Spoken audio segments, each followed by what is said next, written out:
In the second week after Etu arrived at the Nam family home, she began planning her escape.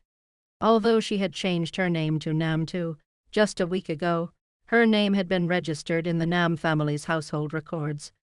Overnight, a rural girl from the mountainous region had transformed into the second young lady of the prestigious Nam family in Back City. In truth, up until yesterday, her mind was still a little foggy. She didn't understand why the Nam family had come to claim her or why they were treating her so well these days. Of course, this kindness was purely material. They bought her numerous clothes and jewelry, even her pajamas were the most expensive and latest designs. If her so-called mother didn't constantly glare at her with hostility, Nam-tu might have really believed she was the family's beloved princess. But an unexpected event occurred yesterday. After returning from a shopping trip, she was exhausted and fell asleep on her bed. When she woke up, the house was already lit. She wandered downstairs, half-dazed, to get some water and accidentally overheard two of the adults arguing. "My attitude is already good enough. Do you expect me to smile at her too? Besides, what's so great about her background? She's barely been in the Nam family for a short time and already thinks she's the second young lady. She's already here, so why can't you just tolerate her a bit? After all, she is now the second young lady of the Nam family. Besides, compared to Shosho, our family can still provide for her. So could you stop making things difficult for her? Compared to Shosho. Nam Chin Kwok, think about what you're saying. What's Shosho's status, and what's hers? Isn't she the child of your affair all those years ago? So what if she's part of the Nam family now? Just because she has half of your blood doesn't make her a princess. Keep your voice down. What if she hears us? Don't forget why we brought her here in the first place. She's just here to take Shosho's place. She won't be in this house for long. All I'm asking is that you treat her decently until then. You've got a lot of nerve saying that. If that's the case, she should be thanking Shosho. If she wasn't here to marry into the Hoke family in Shosho's place, she'd still be stuck in that remote mountain village, living in obscurity. She wouldn't have the chance to live in a big city like this, enjoying luxury every day. A few months from now, she'll be the young madam of the Hoke family.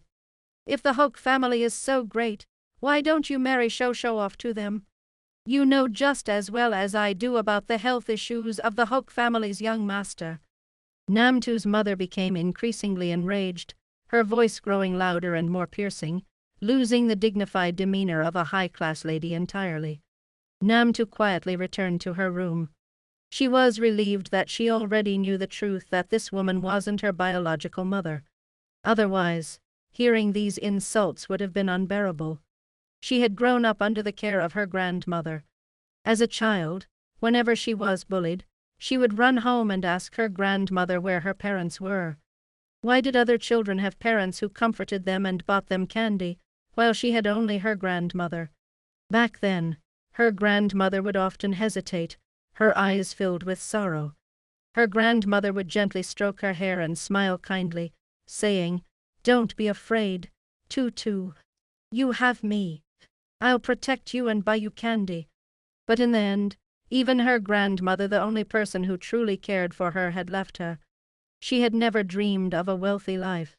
If her father hadn't found her, shown her a DNA test, and promised her a home, she would never have come here with him.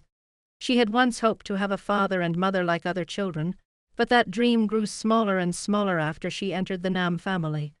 Hearing that conversation shattered what little hope she had left. What shocked her most was learning that the Nam family brought her back to marry her off in Shosho's place. Shosho, her half-sister, was a cold and distant rich girl. The two had only met a few times, and Shosho had merely glanced at her indifferently, neither welcoming nor opposing her presence. She treated her as if she were a stranger. Nam-tu didn't understand why Shosho refused to marry into the Hoke family or what kind of illness afflicted the Hoke family's young master. None of that mattered to her. Because she was going to escape. She had come here hoping for love from her parents, but if she was merely a pawn to be used, she'd rather leave. The city had many wonderful things, but if none of them belonged to her, she wouldn't force it. Namtu's escape from the mansion went smoothly. No one knew she had overheard the conversation, and no one would believe that a poor mountain girl would willingly give up a luxurious city life. She took advantage of the darkness to sneak out. Everyone in the Nam household had gone to bed, including the servants. With her belongings and a little over 100 yuan she had saved, she quietly left through the front gate.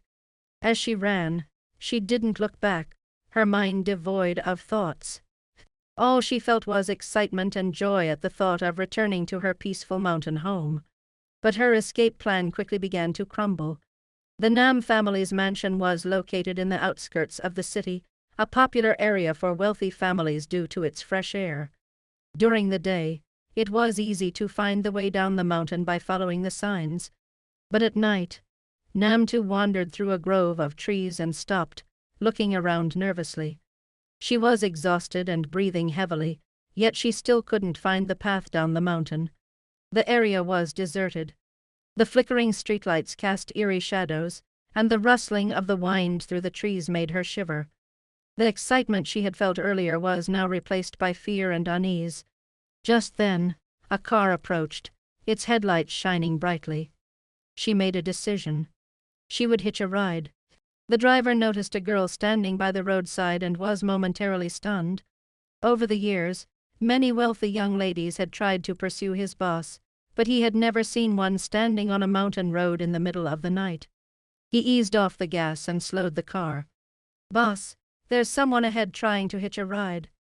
"It's a young lady," the driver said, then added, "She looks like a rich girl." In the back seat, a man sat in a relaxed posture, dressed in a crisp, immaculate shirt without a single wrinkle. He leaned slightly forward, his sharp features illuminated by the light. His high nose bridge supported a pair of gold-rimmed glasses, giving him an air of elegance and mystery.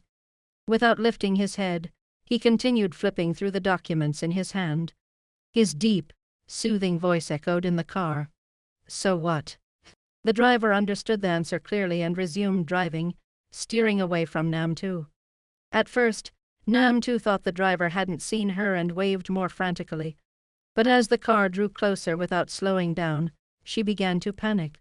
When the car was only half a meter away, she finally gave up and ran to the side of the road, tripping and falling to the ground. Pain shot through her scraped elbows and knees, bringing tears to her eyes. As the car passed, she inadvertently looked up and locked eyes with the man in the back seat. She couldn't describe the look in his eyes, calm and indifferent, yet cold and predatory, like a hunter silently observing his prey.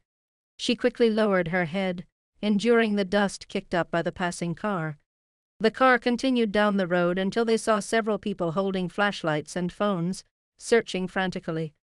The driver glanced around and said, "Boss, those are the Nam family's servants." The man gave a casual instruction. "Ask them what's going on." The servants, upon seeing who was in the car, immediately relaxed. They feared offending any of the wealthy residents in this area, but the man before them, Hok Lam, the third young master of the Hok family and an adoptive member of the Nam family, was known for his elegance and kindness. The lead servant stepped forward and said, "Mr. Hok, our second young lady is missing. The master and madam are so worried that they've sent everyone to search for her." Hok Lam raised an eyebrow, his faint smile deepening, making his handsome face even more captivating. "The girl who was recently brought back to the Nam family." "Yes, that's her," the servant confirmed, his tone laced with irritation. "I don't know what's gotten into her. The master and madam have treated her so well, yet she ran away. Now everyone's being dragged out to look for her in the middle of the night." Hok Lam noticed the lack of respect in the servant's words but said nothing. "I saw a girl on the mountainside earlier who looked lost. You should check over there." "Really? Thank you, third young master. We'll head there right away." After the Nam family's servants left, Hok Lam told the driver to continue driving. The driver hesitated before asking, "Boss, could that girl really be the second young lady of the Nam family? The one arranged to marry the young master?" Hoke Lam flipped a page in his document and replied indifferently, "Probably. But if she's running away in the middle of the night, doesn't that mean she doesn't want the marriage? She seems pitiful." Hoke Lam's eyes flickered as he glanced up briefly, his expression still polite and composed, but the atmosphere around him grew tense. "Do you know what kind of people I hate the most? And no, sir. I hate people who meddle in others' business." His smile widened, and a chilling glint appeared in his eyes. "If you like the Nam family so much, should I send you over there to work?" The driver immediately shut his mouth. Hoke Lam lowered his gaze again, his mind unexpectedly recalling the scene from earlier. A delicate face with tearful eyes stared at him helplessly, as if silently pleading for his help. He casually turned another page in his document, the smirk on his lips growing colder. Did someone expect him to help? How naive.